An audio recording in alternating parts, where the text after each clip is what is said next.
Assalamualaikum warahmatullahi wabarakatuh. Kisah Nabi Ibrahim As adalah salah satu kisah paling agung dalam sejarah kenabian.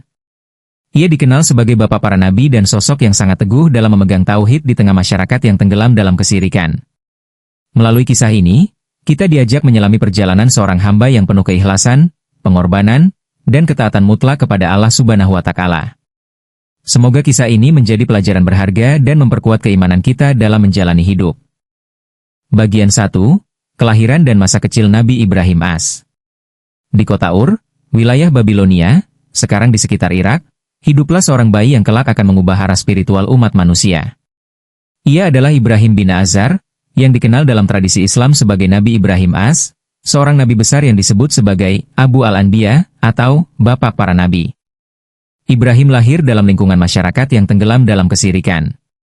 Kaum Babilonia kala itu adalah penyembah berhala. Mereka memahat patung-patung dari batu dan kayu, lalu menyembahnya, memohon keselamatan dan rezeki darinya. Bahkan ayah Ibrahim, yang bernama Azar, atau Tarikh dalam beberapa riwayat, adalah pembuat dan penjual patung. Meski dibesarkan dalam rumah yang penuh dengan berhala, sejak kecil Ibrahim menunjukkan keanehan. Ia tidak pernah merasa yakin dengan berhala-berhala yang dihormati kaumnya. Di saat anak-anak lain diberi mainan berupa patung kecil oleh ayah mereka, Ibrahim justru merasa takut dan jijik terhadapnya. Ia sering bertanya dalam hati, mengapa orang-orang menyembah benda mati? Mengapa ayah membuat patung-patung yang tidak bisa melihat atau mendengar? Hati kecilnya merindukan kebenaran. Bagian 2. Mencari Tuhan, pencarian Sang Khalil. Saat Ibrahim beranjak remaja, pencarian spiritualnya semakin dalam. Ia mulai merenung dan memandang langit malam. Dalam momen-momen kontemplasi, ia berkata, "Ini Tuhanku," saat melihat bintang bersinar terang di langit. Namun ketika bintang itu tenggelam, ia pun berkata, "Aku tidak suka kepada yang tenggelam." Quran Surat Al-An'am, 76. Ia lalu melihat bulan yang terang, dan berkata lagi, "Inilah Tuhanku." Tetapi saat bulan itu juga tenggelam, ia sadar bahwa Tuhannya bukanlah sesuatu yang terbit dan tenggelam. Begitu juga dengan matahari yang lebih besar dan bersinar kuat, namun juga tak abadi di langit. Puncaknya, Ibrahim pun menyatakan keimanannya. "Sesungguhnya aku hadapkan wajahku kepada Tuhan yang menciptakan langit dan bumi dengan penuh ketundukan, dan aku bukanlah dari golongan orang-orang musyrik." Quran Surat Al-An'am, 79. Keyakinannya bulat. Tuhannya bukan ciptaan, tapi pencipta. Ia telah menemukan Rabb-nya, Allah Subhanahu wa Ta'ala, Tuhan yang Esa. Bagian 3. Dakwah kepada ayah dan kaum. Dengan keberanian yang belum pernah terlihat dari seorang pemuda seusianya, Ibrahim memulai dakwahnya dari rumah. Ia mendekati ayahnya, Azar, dan berkata dengan penuh kelembutan, "Wahai ayahku, mengapa engkau menyembah sesuatu yang tidak mendengar, tidak melihat dan tidak dapat menolongmu sedikit pun? Wahai ayahku, sungguh telah datang kepadaku ilmu yang tidak datang kepadamu. Maka ikutilah aku akan menunjukkan kepadamu jalan yang lurus." Quran Surat Maryam, 42-43. Namun sang ayah menolak mentah-mentah. Bahkan dengan marah ia berkata, "Apakah kamu benci kepada Tuhan-Tuhanku, hai Ibrahim? Jika kamu tidak berhenti, niscaya aku akan merajamu. Tinggalkan aku untuk waktu yang lama." Penolakan ayahnya tidak membuat Ibrahim mundur. Ia lalu mengajak kaum secara terbuka. Ia menyampaikan bahwa berhala-berhala mereka hanyalah buatan tangan manusia, tidak bisa memberi manfaat ataupun mudarat. Kaum Ibrahim marah. Tapi ia tetap tak gentar. Bagian 4. Penghancuran berhala dan konfrontasi. Ibrahim kemudian merencanakan sesuatu yang mengejutkan. Pada suatu hari besar, ketika seluruh penduduk kota pergi ke pesta perayaan, ia masuk ke dalam kuil tempat berhala-berhala besar disimpan. Dengan kapaknya, ia menghancurkan semua patung kecuali satu patung terbesar. Kepada patung itu, ia gantungkan kapaknya. Saat masyarakat kembali dan melihat kuil porak-poranda, mereka terkejut dan marah besar. Mereka mencari pelakunya, dan seorang saksi berkata, "Kami mendengar seorang pemuda bernama Ibrahim menyebut-nyebut mereka." Ibrahim pun dibawa menghadap penguasa. Mereka bertanya, "Apakah kamu yang melakukan ini terhadap Tuhan-Tuhan kami, wahai Ibrahim?" Ibrahim menjawab dengan tenang, "Sebenarnya patung besar inilah yang melakukannya. Tanyakan saja padanya jika mereka bisa berbicara." Quran Surat Al-Anbiya, 63. Mereka terdiam. Mereka sadar bahwa berhala itu tak bisa berbicara.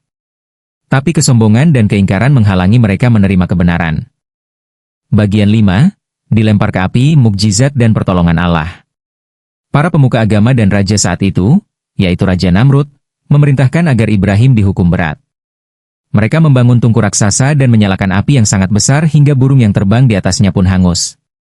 Ibrahim diikat dan dilemparkan ke dalam kobaran api itu menggunakan manjanik, alat pelontar. Namun di saat itulah, Allah Subhanahu wa Ta'ala memerintahkan, "Wahai api, jadilah dingin dan keselamatan bagi Ibrahim." Quran Surat Al-Anbiya, 69. Api yang membara pun berubah menjadi dingin. Ibrahim keluar dari api tanpa luka sedikit pun. Mukjizat ini mengejutkan semua orang. Tapi hanya sedikit yang beriman. Namrud tetap membangkang. Bagian 6, dialog dengan Raja Namrud. Namrud, sang raja yang mengaku sebagai Tuhan, menantang Ibrahim. Dalam dialog yang terekam dalam Al-Quran, Ibrahim berkata, "Tuhanku ialah yang menghidupkan dan mematikan." Namrud menjawab, "Aku juga bisa. Aku bisa membunuh dan menghidupkan." Sebagai bukti, ia membawa 2 narapidana. Yang satu dibunuh, yang lain dibiarkan hidup. Seolah itu bukti kekuasaannya. Ibrahim lalu berkata, "Sesungguhnya Allah menerbitkan matahari dari timur, maka terbitkanlah dari barat." Quran Surat Al-Baqarah, 258. Namrud pun terdiam. Ia tak bisa menjawab. Tapi tetap menolak beriman. Bagian 7, hijrah dan perjalanan dakwah. Karena penolakan kaumnya yang terus-menerus, Ibrahim pun berhijrah. Ia pergi bersama istrinya, Sarah, dan keponakannya, Lut. Ia hijrah dari Babilonia menuju negeri Syam, Palestina, kemudian ke Mesir, lalu kembali ke Syam. Di negeri-negeri itu, Ibrahim melanjutkan dakwahnya. Ia menyeru manusia kepada tauhid, mengajak menyembah Allah yang Esa, meninggalkan penyembahan bintang, patung, dan manusia. Allah mengaruniakan Sarah sebagai istri yang setia. Tapi lama mereka belum dikaruniai anak. Atas izin Sarah, Ibrahim menikahi Hajar, seorang budak wanita dari Mesir. Dari Hajar, lahirlah putra pertamanya, Ismail AS. Bagian 8, perintah meninggalkan Hajar dan Ismail. Allah memerintahkan Ibrahim membawa Hajar dan bayi Ismail ke suatu lembah gersang dan tandus. Ibrahim taat. Ia membawa mereka ke lembah Bakah, yang kelak menjadi Makkah.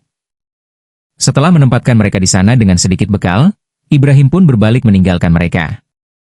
Hajar mengejarnya dan bertanya, "Wahai Ibrahim, kemana engkau pergi? Apakah ini perintah Allah?" Ibrahim mengangguk. Maka Hajar berkata dengan yakin, "Kalau begitu, Allah tidak akan menyia-nyiakan kami." Doa Ibrahim pun menggetarkan hati.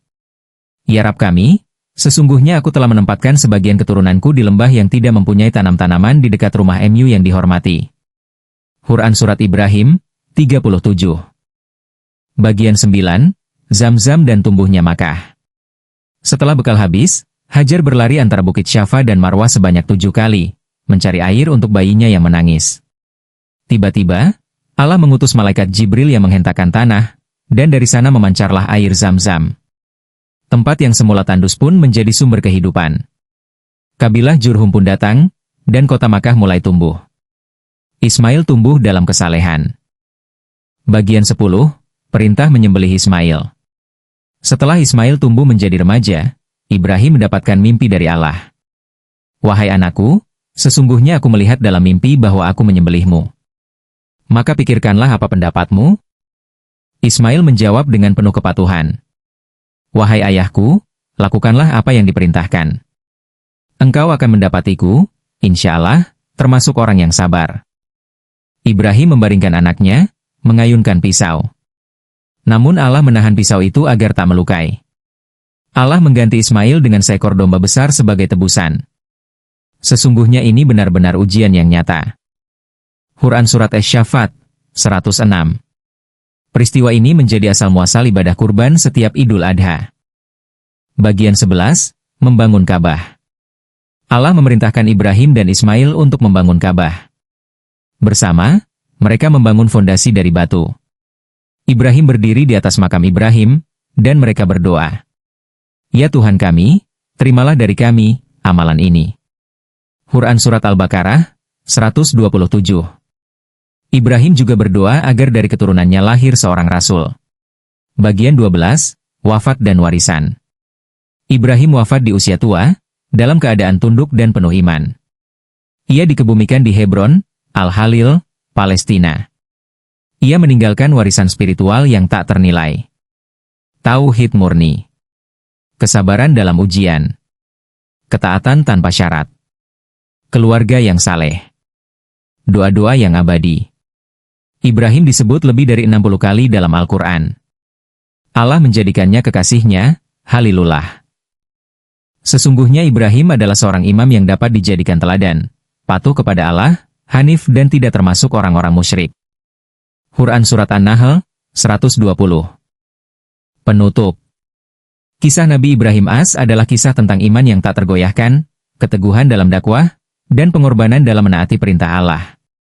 Dari beliau, kita belajar arti sejati dari tauhid, kesabaran, keikhlasan, dan pengabdian yang total kepada Sang Pencipta.